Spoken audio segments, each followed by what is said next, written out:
നാമസങ്കീർത്തനം ഗോവിന്ദ ഗോവിന്ദ.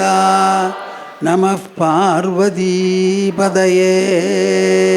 ഹര ഹര മഹാദേവ. ഹരി ഹരി ഹരി ഓം തത്സത്. ജയ ഗുരു ജയ ഗുരു ജയ ഗുരു. ധന്യാത്മകളെ, പുണ്യാത്മാക്കളെ, ആശ്രമത്തിൽ ഇതുപോലെയുള്ള അവസരങ്ങൾ മുൻപിലും ഉണ്ടായിട്ടുണ്ട്, ഇനിയും ഉണ്ടാകാം. എന്തിനാണ് നിങ്ങളെല്ലാവരും ഇവിടെ വന്നിരിക്കുന്നത് എന്നുള്ളത് നിങ്ങൾക്കറിയാം. പക്ഷേ പൊതുവെ ഒരു സത്യമുണ്ട്. എന്താണ് ആ സത്യം? സജ്ജനങ്ങളുടെ സാന്നിധ്യത്തിൽ വരുന്നത് തന്നെ സത്സംഗം നടത്താനും കേൾക്കാനുമാണ്. ഈ സത്സംഗം എന്ന് പറഞ്ഞാൽ എന്താ? സത്തായിരിക്കുന്ന കാര്യത്തെക്കുറിച്ച് മുമ്പിലുള്ളവർക്ക് പറഞ്ഞ് മനസ്സിലാക്കി കൊടുക്കുക എന്നുള്ളതാണ് സത്സംഗം. സംഘം എന്ന് പറഞ്ഞാൽ കൂടിച്ചേരൽ. സത്ത് എന്ന് പറഞ്ഞാൽ അന്തിമ പരമാർത്ഥം. ഈ അന്തിമ പരമാർത്ഥം എന്ന് പറയുന്നത് മനസ്സിൻ്റെ ഒരു സങ്കല്പവും ബുദ്ധിയുടെ വിശേഷപ്പെട്ട ഒരു ആലോചനയുമാണ്. എന്താ ഈ സത്ത് എന്ന് പറയണത് എന്ന് പറഞ്ഞാൽ, ഭൂതത്തിലും വർത്തമാനത്തിലും ഭവിഷ്യത്തിലും ഒരു തരത്തിലുള്ള മാറ്റവും സംഭവിക്കാതെ നിലകൊള്ളുന്നത് എന്തോ അത് മാത്രമേ സത്താകൂ. ഈ ഒരു അടിസ്ഥാന തത്വം വെച്ച് പരിഗണിക്കുമ്പോൾ നമ്മുടെ ശരീരമടക്കമുള്ള ഈ ലോകദൃശ്യങ്ങളുണ്ടല്ലോ, ദൃശ്യലോകം, അതിലൊന്നും തന്നെ മാറ്റമില്ലാത്തതില്ല. അപ്പോൾ എല്ലാം തന്നെ അസത്താണ്. അപ്പം നിങ്ങൾ നല്ല പോലെ മനസ്സിലാക്കിക്കൊള്ളൂ. നിങ്ങളുടെ ഗൃഹജീവിതം അസത്താണ്, ലോകജീവിതം അസത്താണ്. ആ ഗൃഹത്തിൻ്റെയും ലോകത്തിൻ്റെയും ജീവിത ഭാഗമായി എന്തെല്ലാം നടക്കുന്നുണ്ടോ അതെല്ലാം അസത്തോടു കൂടിയിട്ടുള്ള ഒരു പെരുമാറ്റവും സമ്പർക്കവുമാണ്. അത് മതിയാവുമോ? മനുഷ്യന് മതിയാവില്ല. എന്താ കാരണം? നമ്മളും മനുഷ്യേതര ജീവികളും തമ്മിലുള്ള വ്യത്യാസം എവിടം കൊണ്ടാണ്? ശരീരം കൊണ്ടല്ല. നമ്മളെപ്പോലെ ഒരു ശരീരം അവയ്ക്ക് എല്ലാറ്റിനുമുണ്ട്, ഇന്ദ്രിയങ്ങളുമുണ്ട്. ഇന്ദ്രിയങ്ങൾക്കുള്ള ബലവും കാഴ്ചയുമൊക്കെ മൃഗങ്ങളിൽ പലതിനുമാണ് കൂടുതൽ. നമ്മുടെ കണ്ണിനേക്കാൾ ശക്തമായ കണ്ണുകളുണ്ട്, മൂക്കിനേക്കാൾ ശക്തമായ മൂക്കുകളൊക്കെ ഉണ്ട്. പിന്നെ നമുക്കുള്ള മേന്മ എവിടെയാ എന്ന് ചോദിച്ചാൽ ശരീരത്തിൻ്റെ ഉള്ളിലുള്ള മനസ്സും ബുദ്ധിയുമാണ് നമുക്ക് മേന്മ. ചിന്തിക്കാനുള്ള ശക്തി, ഉണരാനുള്ള ശക്തി, ആശയം രൂപീകരിക്കുക, അത് വിനിമയം ചെയ്യാനുള്ള സംസാരശേഷിയും, ഇതാണ് മനുഷ്യന് കൂടുതൽ. അപ്പം അങ്ങനെയുള്ള ഒരു മനുഷ്യൻ മൃഗങ്ങളെപ്പോലെ തിന്ന് ഉറങ്ങി അല്പം വംശവൃദ്ധിയും നടത്തിക്കൊണ്ടിരുന്നാൽ മതിയാവുമോ എന്ന് ചോദിച്ചാൽ മതിയാവില്ല. ഇതാരാ പറയണത്? ആലോചിക്കുന്ന ബുദ്ധി നമ്മളോട് പറയുന്നതാണ്. അപ്പം അങ്ങനെ ഒരു ബുദ്ധി കയ്യിൽ വെച്ചുകൊണ്ട് മനുഷ്യൻ ജീവിക്കുമ്പോൾ ഈ അസത്തായിട്ടുള്ള ഒരു ലോകത്തിൽ അസത് വസ്തുക്കളെ പിന്തുടർന്ന് ജീവിക്കുന്നത് ശരിയല്ല എന്നൊരു തോന്നൽ ഇന്നല്ലെങ്കിൽ നാളെ ആർക്കായാലും വന്നേ തീരൂ. നമ്മുടെ രാജ്യത്തിൻ്റെ ഒരു വിശേഷം, ചരിത്രാതീത കാലം മുതൽക്ക് തന്നെ ഈ ചിന്ത ഉൾക്കൊണ്ട് അതിനെ പിന്തുടർന്ന് അതിൻ്റെ പിന്നാലെ പലരും ഇവിടെ പോയിട്ടുണ്ട്. ഭർതൃഹരി എന്ന് പറഞ്ഞ ഒരു രാജാവുണ്ടായിരുന്നു, സമർത്ഥനാണ്. അപ്പോൾ ഒരു രാജാവ് എന്ന് പറഞ്ഞാൽ പ്രജകളുടെ എല്ലാം മനസ്സിൽ നടക്കുന്ന കാര്യങ്ങൾ മുഴുവൻ അറിയണം. ഇവിടെ ചിന്തിച്ച അടുത്ത നിമിഷം രാജാവ് അറിയണം. അതാണ് സമർത്ഥമായ ഭരണം. അങ്ങനെയുള്ള രാജാവ് അദ്ദേഹത്തിൻ്റെ രാജപത്നി ഉണ്ടല്ലോ, രാജ്ഞിയുടെ മനസ്സിലൊരു കളങ്കം കണ്ടെത്തി. ഒരക്ഷരം പറയാൻ പോയില്ല. അത് സംഗതി എന്താണെന്ന് വെച്ചാൽ, അകാലത്ത് ഒരു ബ്രാഹ്മണൻ രാജാവിനെ ദർശിക്കാൻ വന്നു. അദ്ദേഹം ഒരു നല്ല മാമ്പഴം, മഞ്ഞ നിറത്തിലുള്ള മാമ്പഴം കൊണ്ട് കൊടുത്തു. ഒരൊറ്റ മാമ്പഴമേ ഉള്ളൂ, ഒരു കൊട്ടയൊന്നുമില്ല. അത് അകാലത്തിലാണ് ആ മാമ്പഴം വന്നത്. അദ്ദേഹം വന്നു, കുറച്ച് സംസാരിച്ചു, മടങ്ങിപ്പോയി. അപ്പോൾ ഭർതൃഹരി ബുദ്ധിശാലിയാണ്, രാജബുദ്ധിയാണല്ലോ. അപ്പോൾ ഒരു ബ്രാഹ്മണനാണ് തന്നിരിക്കുന്നത്. തന്നത് ഒരൊറ്റ മാമ്പഴ. അപ്പോൾ അത് വളരെ അപൂർവവും വിശേഷപ്പെട്ടതാണെന്ന് പറഞ്ഞ് തനിക്ക് ഏറ്റവും പ്രിയപ്പെട്ട പത്നിക്ക്, രാജ്ഞിക്ക് കൊടുത്തു. അത് കൊടുത്തു. ഒരു പക്ഷേ രാജാവ് അത് മറന്നു കാണും, അല്ലെങ്കിൽ ബാക്കിയുള്ള കാര്യങ്ങളിൽ വ്യാപൃതനായി. വൈകുന്നേരം നോക്കുമ്പോൾ കാണുന്നു അവിടെ കുതിരപ്പന്തയത്തിൽ ജോലി ചെയ്യുന്ന ഒരു സ്ത്രീ ഒരു തലയിൽ ഒരു കൊട്ട ചാണം ഇങ്ങനെ കൂമ്പാരം പോലെ വെച്ചിട്ടുണ്ട്. അതിൻ്റെ മുകളിലൊരു സാധനം മഞ്ഞ നിറത്തിൽ. അത് രാജാവ് ഭ്രാന്തയിൽ നിന്ന് കണ്ടപ്പോൾ തോന്നി, ഇതെന്താ അത്? ഇത് ഞാൻ കൊടുത്ത മാമ്പഴല്ലേ അത് ബ്രാഹ്മണൻ തന്നത്? അത് ഞാൻ രാജ്ഞിക്കാണ് കൊടുത്തത്. ആ മാമ്പഴം എങ്ങനെയാണ് കുതിരക്കാരിയുടെ അവിടെ എത്തിച്ചേർന്നത്? അവളെ വിളിച്ച് ചോദിച്ചപ്പോൾ പറഞ്ഞു, എനിക്ക് കുതിരക്കാരൻ തന്നതാണ്. കുതിരക്കാരനെ വിളിച്ച് തോന്നിയപ്പോൾ എനിക്ക് രാജ്ഞി തന്നതാന്ന് പറഞ്ഞു. നിങ്ങളോട് ഞാൻ ഇനിയൊന്നും പറയണ്ടല്ലോ. രാജാവിന് പ്രിയപ്പെട്ടത് പത്നിക്ക് കൊടുത്തു, പത്നി കുതിരക്കാരന് കൊടുത്തു, കുതിരക്കാരൻ അത് ചാണം വാരി കൊണ്ടുപോകുന്ന പെണ്ണിനും കൊടുത്തു. ഇതാണ് രാജകോലത്ത് നടന്ന സംഭവം. ഇതൊരു രാജകോലമാവുന്നത് എങ്ങനെയാണ്? എൻ്റെ പത്നിയുടെ മനസ്സിലുള്ള പ്രവർത്തനവും കൂടി എനിക്ക് മനസ്സിലാക്കാൻ പറ്റില്ലല്ലോ എന്ന് വിചാരിച്ച് ഉടനെ അദ്ദേഹം സിംഹാസനം വിട്ടു. ഒരക്ഷരം മിണ്ടിയില്ല ആ പത്നിയോടോ ബാക്കിയുള്ളവരോട്. എന്തിനാ ഞാനിത് പറഞ്ഞേ എന്ന് പറഞ്ഞാൽ, ഇതാണ് ലോകജീവിതം.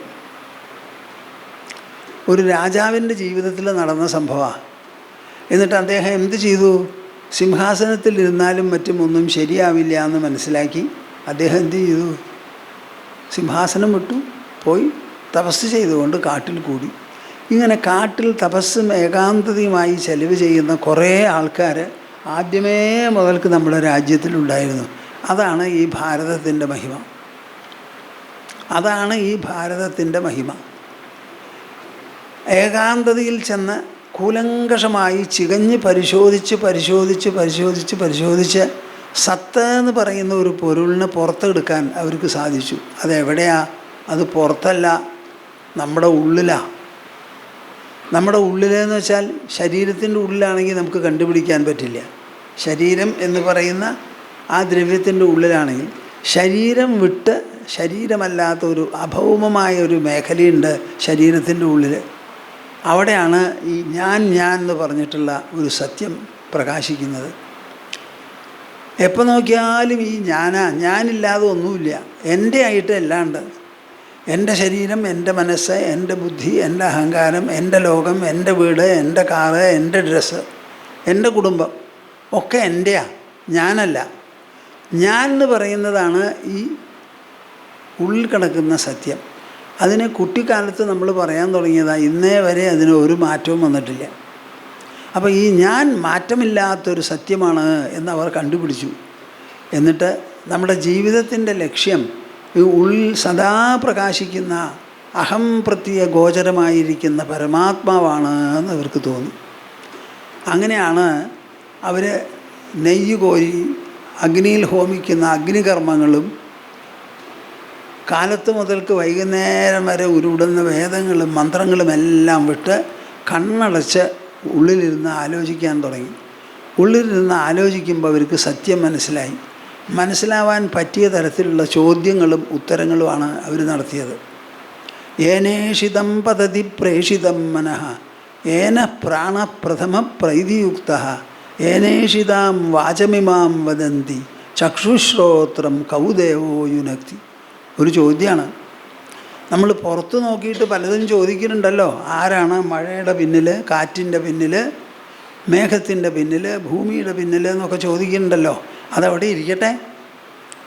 നാം ഈ ചോദിക്കുന്ന ലോകം എപ്പോഴാണ് ഉണർന്നിരിക്കുന്ന 16 മണിക്കൂറേ ഉള്ളൂ. അതിൻ്റെ പകുതി സമയം കിടന്ന് ഉറങ്ങുന്നുണ്ട്. അതേവരെ കണ്ടുകൊണ്ടിരുന്ന ലോകം പൂജ്യം കൊണ്ട് പരിക്കിയതുപോലെ ഇല്ലാതെയായി തീരുന്നു. അപ്പം എല്ലാറ്റിനെയും ഇല്ലാതെയാക്കുന്നത് ലോകത്തെ കാണുന്നവനാണ്, ശരീരമല്ല മറയ്ക്കുന്നത്. അപ്പോൾ ഈ ഉള്ളിൽ നിന്ന് അന്വേഷിച്ച് നോക്കുക, എങ്ങനെയാണ് മനസ്സ് ചിന്തിക്കുന്നത്, ലോകവസ്തുക്കളിൽ ചെന്നിറങ്ങുന്നത്.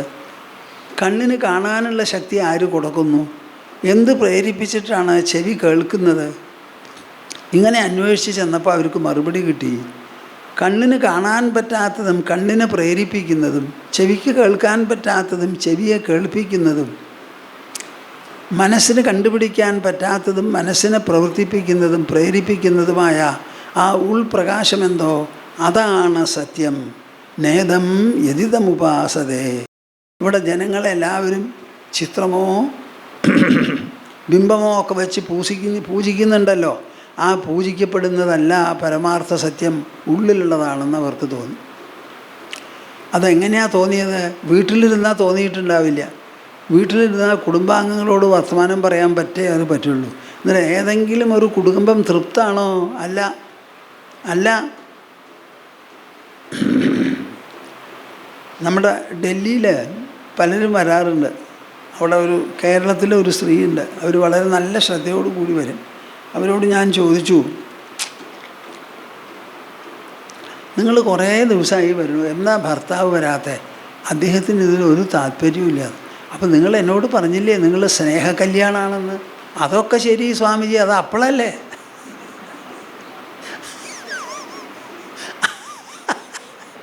അത് അപ്പോഴല്ലേന്ന്. അപ്പോൾ ഈ സ്നേഹം എന്ന് പറഞ്ഞാൽ എന്താ? ഭാര്യ ഒരു നല്ല കാര്യത്തിന് പോകുമ്പോൾ ഭർത്താവും അതേ കാര്യത്തിന് പോയാൽ അവരെ ഭാര്യാഭർത്തൃ ബന്ധം കുറച്ചും കൂടിയും നന്നായിരിക്കില്ലേ? ആ വഴിയല്ല അവർ ചിന്തിക്കണത്. എന്താ ചെയ്യുക?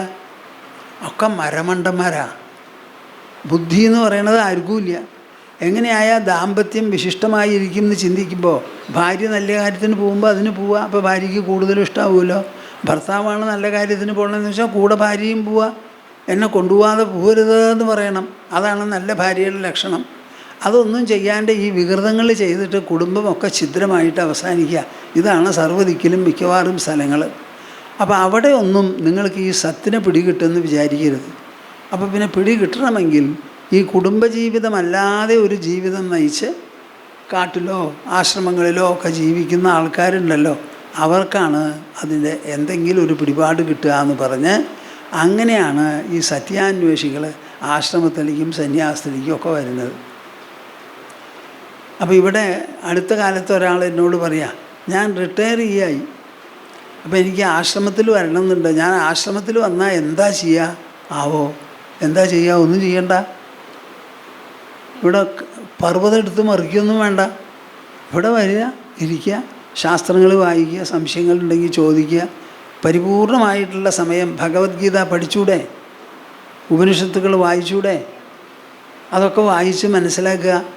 മനസ്സിനെ പകർത്തി പകർത്തി പകർത്തി പകർത്തി എഴുതുക. ഒരു ഡയറിയൊക്കെ.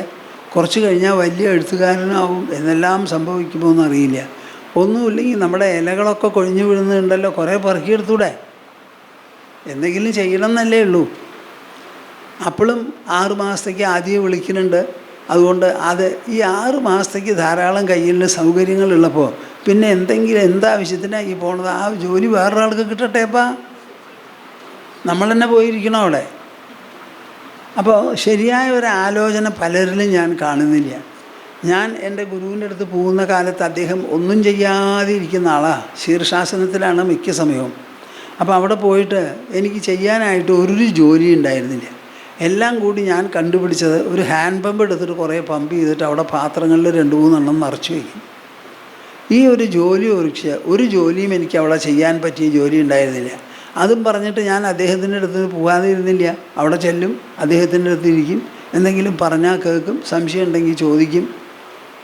അങ്ങനെ ഒരു ഗുരുവിൻ്റെ അടുത്ത് ചെല്ലുമ്പോൾ തന്നെത്താനെ നമ്മുടെ മനസ്സിൻ്റെ പരിവർത്തനം വരും. തന്നെത്താനെ.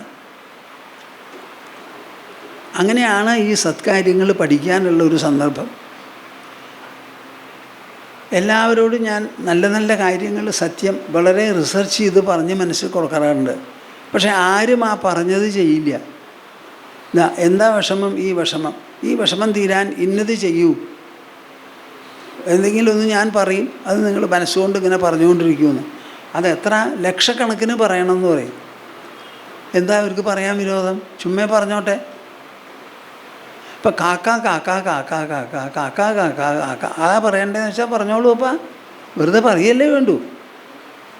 പക്ഷേ അതിലൊരു വിശ്വാസമോ വേണമെന്നൊരു തോന്നലോ ഇല്ല. ഞാൻ ഈ പറയുന്നത് എന്തിനാ? നിങ്ങളുടെ മനസ്സ് തുടർച്ചയായിട്ട് എന്തെങ്കിലും ഒന്ന് പറയാൻ സാധിച്ചാൽ മനസ്സിൻ്റെ ശക്തി ഇങ്ങനെ വർദ്ധിച്ചു വരും. നിങ്ങൾക്ക് മനസ്സിനുള്ള സ്വാധീനം വർദ്ധിക്കും. ആ നിയന്ത്രിതമായിരിക്കുന്ന മനസ്സ് സ്വനിയന്ത്രിതമായിത്തീരും. ഇപ്പം ഞാനൊരു കാര്യം പറയാൻ വന്നു, മണിക്കൂറുകൾ പറയൂ എന്ന് പറഞ്ഞാൽ മണിക്കൂറുകൾ നിങ്ങൾ പറയാൻ സാധിച്ചാൽ നിങ്ങളുടെ മനസ്സ് നിങ്ങൾക്ക് അധീനായി എന്നല്ലേ അർത്ഥം? അത് വയ്യ, ഇന്നെന്ത് വയ്യ, എന്താ വയ്യ? എടോ 2 മിനിറ്റ് വിട്ടോളൂ, എന്നിട്ട് ആദ്യമേ പറയൂ. ഞാൻ പറയാം. എന്താ അപ്പം ഇതിന് വിഷമം? അപ്പോൾ പറഞ്ഞതൊന്നും ചെയ്യാതെ അമ്മാമ്മ എന്നെ തല്ലണ്ട, ഞാൻ നേരെയാവില്ല എന്ന് പറയുന്ന കൂട്ടരാണ് മിക്കവരും. അമ്മാമ്മ എന്നെ തല്ലണ്ട, ഞാൻ നേരെയാവില്ല എന്ന് ഞാൻ ചെറുപ്പകാലത്ത് പറഞ്ഞു കേട്ടിട്ടുള്ളതാണ്. അപ്പോൾ എങ്ങനെ ഞങ്ങളോട് നല്ല കാര്യങ്ങളൊന്നും പറയണ്ടെന്ന്. എന്താ അത്ര ബുദ്ധിമുട്ട്? നമ്മൾ രത്നാകരൻ എന്ത് ചെയ്തു? പാവം, ഒന്നും അറിയില്ല, ഭരമണ്ഡൻ നമ്പർ 1 ശിരോമണിയാണ്, മണ്ഡ ശിരോമണി. അപ്പോൾ ആ ആളോട് സപ്തർഷിമാർ എന്താ പറഞ്ഞത്? ഇതാ നോക്കൂ, രാമ രാമ രാമ രാമ രാമ രാമ രാമ രാമ രാമ രാമ രാമ രാമ രാമ രാമ ഇത് പറഞ്ഞാൽ മതി. നല്ല ഉറക്കെ പറയാൻ തുടങ്ങി. കുറേ കഴിഞ്ഞപ്പോൾ ക്ഷീണാവില്ലേ, ശബ്ദം കുറഞ്ഞു, പിന്നെയും കുറഞ്ഞു, ചുണ്ട് മാത്രം അനങ്ങി. അത് കഴിഞ്ഞ് ചുണ്ടനൊക്കെ നിന്നു, മനസ്സിലായി ജപം. അതിന് സ്പീഡ് കുറഞ്ഞു, സ്പീഡ് കുറഞ്ഞു, സ്പീഡ് കുറഞ്ഞു, ആഴം കൂടി, ആഴം കൂടി, ആഴം കൂടി, കനം കുറഞ്ഞു, കനം കുറഞ്ഞു. അങ്ങനെ മെല്ലെയായി മെല്ലെയായി മെല്ലെയായി ടപ്പ് എന്ന് മനസ്സാ നിന്നു. ശരീരം എങ്ങനെ നിശ്ചലമോ അതുപോലെ രത്നാകരൻ്റെ മനസ്സ് നിശ്ചലമായി. ഉറുമ്പുകളരിച്ച് കൂട് കെട്ടി പുറ്റുണ്ടാക്കി. പിന്നെ പുറ്റുന്ന് പുറത്ത് വന്ന് നോക്കിയപ്പോൾ ചെറിയ ചെറിയ ചെടികളൊക്കെ വലിയ പടുകൂറ്റൻ വൃക്ഷങ്ങളായതാണ് കണ്ടത്. അപ്പോഴാണ് മനസ്സിലായത് ഞാൻ ഇത്രയധികം കൊല്ലങ്ങൾ ഉള്ളിൽപ്പെട്ടിരുന്നു എന്ന്. പുറത്ത് വന്നപ്പോഴോ അദ്ദേഹം ഒരു തപോധനനും ഒരു മഹർഷിയും ഇന്ത്യയുടെ ആദ്യ കവിയുമായി തീർന്നു. അദ്ദേഹം എഴുതിയ രാമായണം മാത്രമേ നമുക്ക് ഇക്ഷ്വാകു വംശത്തിൻ്റെ കൊള്ളാവുന്ന ഒരു ചരിത്രമായി നമ്മുടെ കയ്യിലുള്ളൂ. ചരിത്രകാരന്മാർ എഴുതി വച്ചതൊന്നുമില്ല. അദ്ദേഹം എഴുതിയത് കൊണ്ടാണ് ശ്രീരാമചന്ദ്ര മഹാപ്രഭുവിനെക്കുറിച്ച് നമുക്ക് മനസ്സിലാക്കാൻ സാധിച്ചത്. ഒരു തപസ്വിയുടെ തൂലികയ്ക്ക് എന്ത് ചെയ്യാൻ സാധിക്കും എന്ന് ചോദിച്ചാൽ അതിന് ദൃഷ്ടാന്ത മറുപടി വാൽമീകി മഹർഷിയുടെ തൂലിക. അദ്ദേഹം താമസിച്ചത് എവിടെയാണെന്നറിയില്ല, തൂലിക കണ്ടിട്ടില്ല, എഴുതിയ ഗ്രന്ഥവും നമ്മൾ കണ്ടിട്ടില്ല. താളിയോലയിൽ എഴുതിയിട്ട് ഞരമ്പ് മുറിച്ച് എഴുതിയിട്ടുള്ള ഗ്രന്ഥം നമ്മൾ കണ്ടിട്ടില്ല. പക്ഷേ അദ്ദേഹത്തിൻ്റെ രാമായണം, ആ എഴുതിയ രൂപത്തിലുള്ള രാമായണം ഇന്ന് ഭാരതത്തിൽ മാത്രമല്ല പുറത്തുകൂടിയും പബ്ലിഷ് ചെയ്ത് ദശലക്ഷക്കണക്കിന് കോപ്പീസ് അടിച്ച് വിതരണം ചെയ്തിട്ടുണ്ട്. ഇങ്ങനെ ഒരു കാവ്യം അദ്ദേഹത്തിന് എങ്ങനെ രചിക്കാൻ സാധിച്ചു? അതാണ് മഹർഷിമാരുടെ തൂലികയുടെ വിശേഷം. ബാക്കി ഒരാൾക്കും അത് സാധിക്കില്ല. അദ്ദേഹം എഴുതിയത് രാമൻ്റെ ജീവചരിത്രം മാത്രമാണ്. രാജകുമാരനായ രാമനും രാജാവായ രാമനും രാജകുമാരനും രാജാവുമായ രാമൻ്റെ കഥ മാത്രമേ പറഞ്ഞിട്ടുള്ളൂ. ആ രാമായണത്തിൻ്റെ അടിസ്ഥാനത്തിൽ അടുത്ത കാലത്ത് അയോധ്യയിൽ സുപ്രീം കോടതി തീരുമാനിച്ചൊരു ഓർഡർ പ്രൈം മിനിസ്റ്ററിനും ക്യാബിനറ്റിനും കൊടുത്തു. എന്തിന്? അയോധ്യയിൽ നിങ്ങൾ ശ്രീരാമചന്ദ്രന്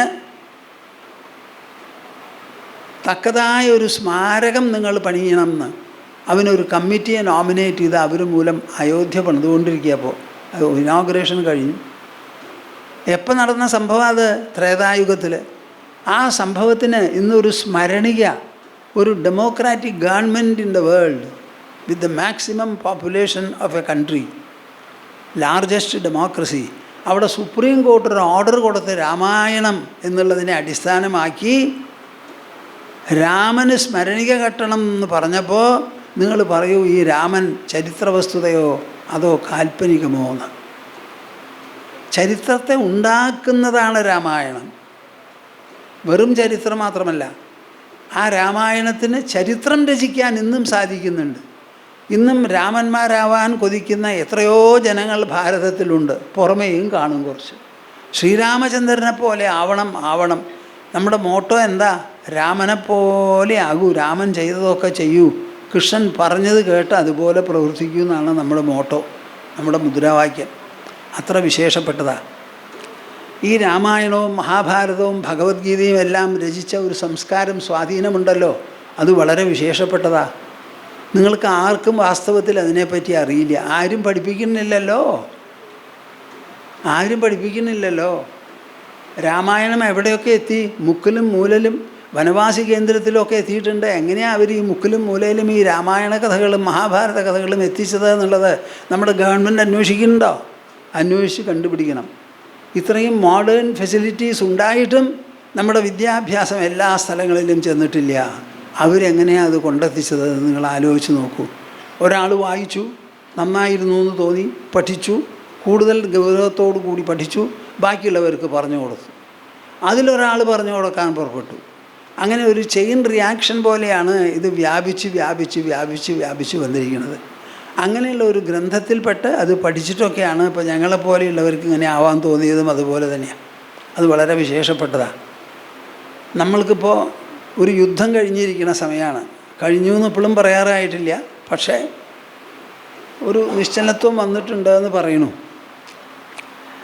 ഈ യുദ്ധത്തിൽ എന്താണ് മനസ്സിലാക്കേണ്ടതെന്ന് ചോദിച്ചാൽ, ആദ്യമായിട്ട് ഇവിടെ നടന്ന യുദ്ധം ശ്രീരാമൻ വിദേശത്ത് ലങ്കയിൽ ചെന്ന് ചെയ്ത യുദ്ധമാണ്. സീതയെ അപഹരിച്ചുകൊണ്ട് പോയത് രാവണനാണ്. ലങ്കയിലാണ് സൂക്ഷിച്ചിരിക്കണതെന്ന് പറഞ്ഞപ്പോൾ ആ സീതയെ സൂക്ഷിച്ചവനെ പോയി ശിക്ഷിക്കണം, സീതയെ തിരിച്ചു കൊണ്ടുവരണം എന്ന് പറഞ്ഞു പോയതാണ്. ശ്രീരാമൻ അത് മാത്രമേ ചെയ്തുള്ളൂ. അവിടെ ചെന്ന് രാവണവധം കഴിഞ്ഞ് അവിടെ നിന്ന് സ്വർണ്ണലങ്കയാണല്ലോ, 1 കിലോ സ്വർണം കൊണ്ടുവരാമെന്ന് ശ്രീരാമൻ്റെ മനസ്സിൽ തോന്നിയില്ല.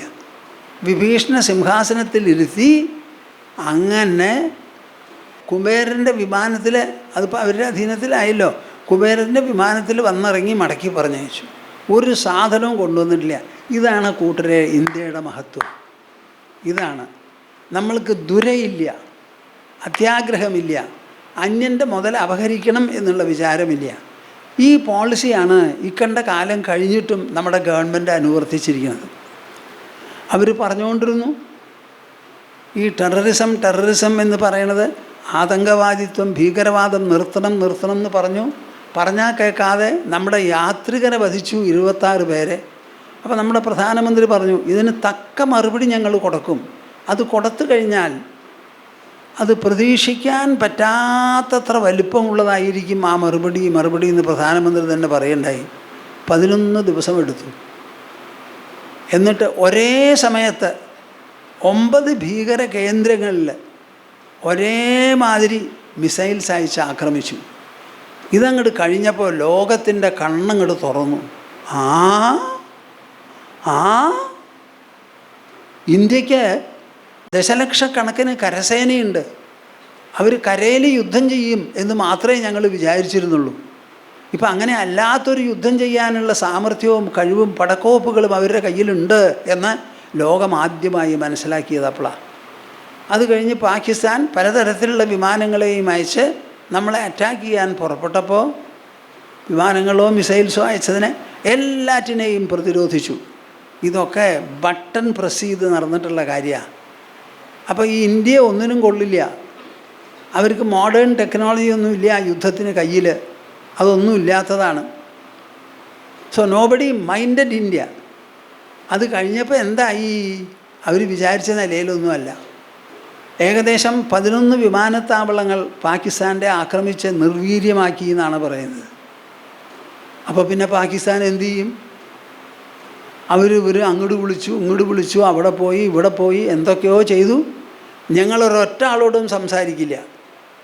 ഞങ്ങളുടെ DGMO ഉണ്ട്, സൈന്യത്തലവനായിട്ടൊരാളെ വെച്ചിട്ടുണ്ട്. അവർ 2 ആളും കൂടി ഹോട്ട് ലൈനിൽ സംസാരിച്ചോളൂ, ഞങ്ങളോട് മിണ്ടണ്ടാന്നായി. അവസാനം പാകിസ്ഥാൻ 3:30 മണിക്ക് വിളിച്ചു. 1 മണിക്ക് വിളിച്ചപ്പോൾ നമ്മുടെ ആൾക്ക് മറുപടി പറയാൻ പറ്റിയില്ല. 3:35 എന്നിട്ട് അദ്ദേഹത്തിൻ്റെ ആവശ്യപ്രകാരം നിർത്താൻ സമ്മതിച്ചു. ഇപ്പോൾ ചിലർക്കൊരു അഭിപ്രായമുണ്ട് ഒന്നും കൂടി പ്രഹരിച്ചിട്ട് നിർത്താമായിരുന്നില്ലെന്ന്. അവിടെയാണ് ഭൂമാനന്ദ സ്വാമിക്ക് പറയാനുള്ളത്, നമ്മൾ ആവശ്യപ്പെടുന്നില്ല, അവരും മനുഷ്യരാണ്. നമ്മൾ കൊല്ലാൻ ഇഷ്ടപ്പെടുന്നില്ല. പക്ഷേ നമ്മളെ കൊല്ലാൻ വന്നാൽ പ്രതിക്കൊല നടത്താൻ നമുക്ക് സാധിക്കും. ഇന്ത്യൻ പീനൽ കോഡിൽ ഒരു പ്രൊവിഷനുണ്ട്. ആ പ്രൊവിഷനിൽ പറയാണ് നമ്മളെ ആക്രമിക്കാൻ വന്നവരെ പ്രത്യാക്രമണം നടത്തുന്നതിൻ്റെ ഭാഗമായി എതിരാളിയെ കൊന്നാൽ പോലും അത് ക്രിമിനൽ കുറ്റമല്ല എന്ന്. നമ്മുടെ ദേശത്തിനെ ആക്രമിച്ച് അതിന് പ്രത്യാക്രമണം ചെയ്യുന്ന സമയത്ത് കുറേ ആൾക്കാർ വധിക്കപ്പെട്ടാൽ അതിലെന്താ തെറ്റുള്ളത്? നിങ്ങൾ തന്നെ പറയൂ. ഇത് കഴിഞ്ഞിട്ടും POKയിൽ എന്തോ കുഴപ്പമുണ്ടായിട്ടുണ്ട്, ഡ്രോൺസിനെ അയച്ചിട്ടുണ്ട് അവർ. അപ്പോൾ അങ്ങനെ ഒരു കൂട്ടരെ എന്ത് ചെയ്യും? എന്നേക്കുമായി അവിടെയുള്ള ജനങ്ങളെ ഹിംസിക്കുന്നത്. നമ്മൾ വളരെ വ്യക്തമായിട്ട് പറഞ്ഞു, സേനാ കേന്ദ്രങ്ങളെ ഞങ്ങൾ ആക്രമിച്ചിട്ടില്ല, ഭീകര കേന്ദ്രങ്ങളെ ആക്രമിച്ചിട്ടുള്ളൂ, സിവിലിയൻസിൻ്റെ അവിടെ ഒന്നും ചെയ്തിട്ടില്ല, ഞങ്ങൾക്ക് ഉദ്ദേശമില്ല എന്ന്. നടന്നതിപ്പോൾ എന്താ?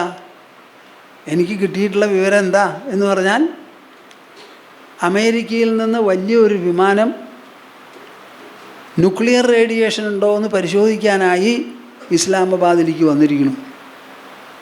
അതുമാത്രമല്ല, ഈ റേഡിയേഷൻ അബ്സോർബ് ചെയ്തെടുക്കാനുള്ള എന്താ പറ്റുന്നത്, ബോറോൺ എന്ന് പറഞ്ഞത് ഈജിപ്തിൽ നിന്ന് കൊണ്ടുവന്ന് ഇറക്കിയിട്ടുണ്ടെന്ന്. ഇത് രണ്ടും വാസ്തവമാണെങ്കിൽ സ്ഥിതി എവിടെ പോയി? എത്ര തവണയാണ് നമ്മുടെ അടുത്ത പ്രധാനമന്ത്രി, നൈബറിന് അയൽവക്കാരൻ പ്രധാനമന്ത്രി പറഞ്ഞത്, പാകിസ്ഥാൻ്റെ കയ്യിലുള്ള ന്യൂക്ലിയർ വെപ്പൺസ് മുഴുവൻ ഇന്ത്യയെ ആക്രമിക്കാൻ മാത്രമാണെന്ന് വരെ അദ്ദേഹം ഒന്നിലധികം തവണ പറഞ്ഞുല്ലോ. ഇതൊക്കെ കേട്ടിട്ടും നമ്മൾക്ക് ഈ കുലുക്കുണ്ടാവരുത്. മരുന്ന് പോലെ ആവണം നമ്മുടെ പ്രതിരോധം. ഒരു രാജ്യത്തിന് മുഴുവൻ നശിപ്പിക്കേണ്ട ആവശ്യം എന്താ നമുക്ക് നമ്മുടെ പാകിസ്ഥാൻ ജനങ്ങളോട് യാതൊരു വെറുപ്പുമില്ല. അത് ഭരിക്കുന്ന ഭരണകൂടമാണ് ഇതെന്തും ചെയ്യുന്നത്. ആ ഭരണകൂടത്തിന് നമ്മൾ എതിർക്കണു എന്നല്ലാതെ അവരോട്, ജനങ്ങളോട് നമുക്ക് എന്താ എതിർപ്പ്? എൻ്റെ അഭിപ്രായത്തിൽ ബൗണ്ടറി പോലും നമുക്ക് പാടില്ല. ഒരേ കറൻസി ഇവിടെ വരണം എന്നാണ് ഞാൻ പറയുക. ഒറ്റ കറൻസി, ബൗണ്ടറിയും വേണ്ട. അങ്ങനെ കഴിഞ്ഞു കൂടണം നമ്മൾ. സാധിക്കില്ലെങ്കിൽ പിന്നെ എന്ത് ചെയ്യും? തന്നെ അതിനെ അനുവദിക്കില്ല എന്ന് പറഞ്ഞ ഒരാൾ പുറപ്പെട്ടാൽ ആത്മാനം സതതം രക്ഷ എന്നാണ്. ഇതൊക്കെ പറഞ്ഞാൽ നിങ്ങൾ മനസ്സിലാക്കണം, we have the cultural elegance, the cultural discipline and the cultural integrity not to fight and continue the fight. We will only resist and retaliate. Krishnan എത്ര നിർബന്ധിച്ചിരുന്നു?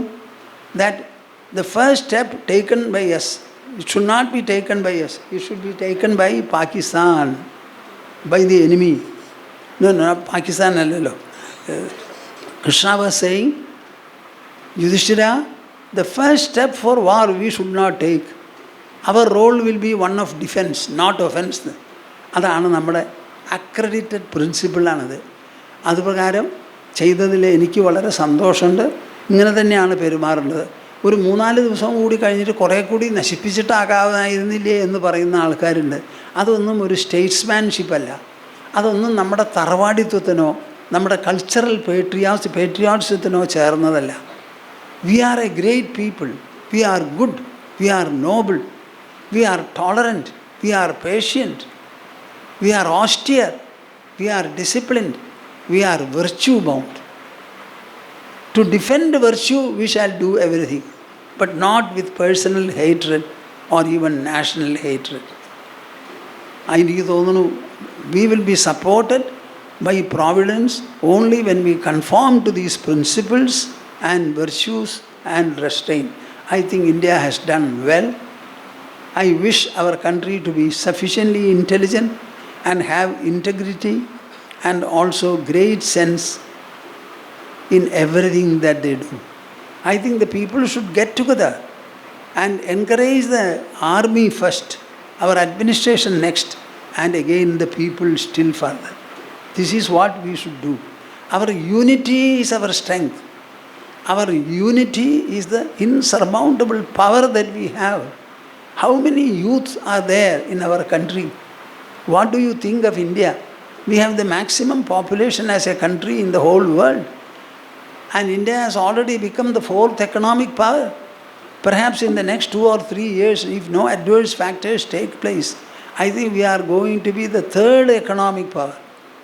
So when India proved our Brahmo works, our Akash works, I think the entire world started shuddering.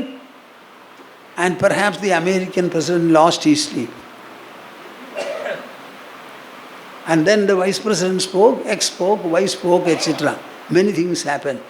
Yes, it will happen. We should be very careful. ശക്തിയിലാണ് എല്ലാം കിടക്കുന്നത്. അപ്പോൾ എപ്പോഴും നമ്മൾ last year നമ്മുടെ budget എത്രയാണെന്നറിയോ നിങ്ങൾക്ക്? 7 ലക്ഷം കോടിയാണ് ഡിഫൻസിന് ചിലവാക്കിയിരിക്കുന്നത് കഴിഞ്ഞ കൊല്ലം. 7 ലക്ഷം കോടി ഉറുപ്പിക. കഴിഞ്ഞ 10 കൊല്ലമായിട്ട് ഇങ്ങനെ പലതും ചെയ്ത് ഒരു ദിവസത്തെ പെട്ടെന്നുണ്ടായതല്ല. It is the cumulative outcome, the resultant outcome of a number of years of insight, endeavour, care, caution, research. നമ്മുടെ റിസർച്ച് സെൻറ്റേഴ്സിൽ ഉണ്ടാക്കിയതാണ് ബ്രാഹ്മോ മിസൈൽ എന്ന് പറയുന്നത്. അതാണ് ഇപ്പോൾ പോയി ബോംബ് ചെയ്തിരിക്കുന്നത്.